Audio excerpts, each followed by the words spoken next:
Africa के जंगलों में ना एक दरख्त के नीचे एक अफ्रीकन लायन लेटा हुआ था। अफ्रीकन लायन जो होता है वो बहुत बड़ा होता है, उसके यहाँ पे बाल होते हैं, वो बहुत बड़ा शेर होता है।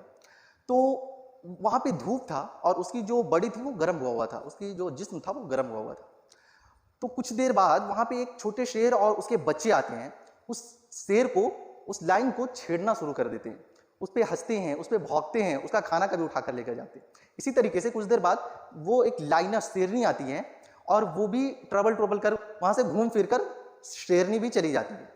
वहीं पे जो और जानवर होते हैं ये सब देख रहे होते हैं, वो देखते हैं वो जो शेर है वो लेटा हुआ है, सोया हुआ है, कोई प्रॉब्लम नहीं कर रहा, कोई मसला खड़ा नहीं कर रहा। वो लोग भी आगे बढ़ते हैं, गीदड़, हाइनेस, लकड़बग्घे, ये सारे जानवर आगे बढ़ते हैं और आगे बढ़कर उस पर हंसना शुरू करते हैं, उस पर भौंकना शुरू करते हैं। कोई उसका खाना उठाकर लेकर जा रहा होता है, कोई उसको मार रहा होता है, मतलब ना उसकी सल्तनत के अंदर दखल अंदाजी कर रहा होता है, उसके बॉर्डर को क्रॉसिंग कर रहा होता है, उसके रेड लाइन को क्रॉस कर रहा होता है।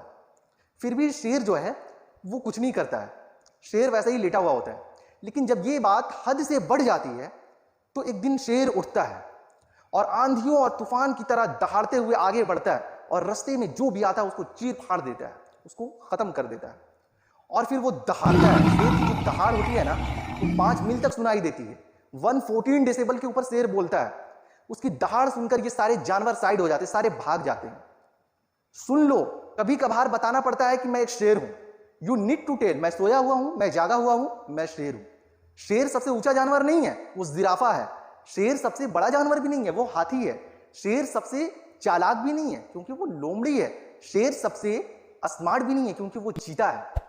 लेकिन फिर भी वो शेर है, किंग ऑफ द जंगल वे, क्योंकि उसकी सोच जो है ना वो शेरों वाली है। Be a lion mentally.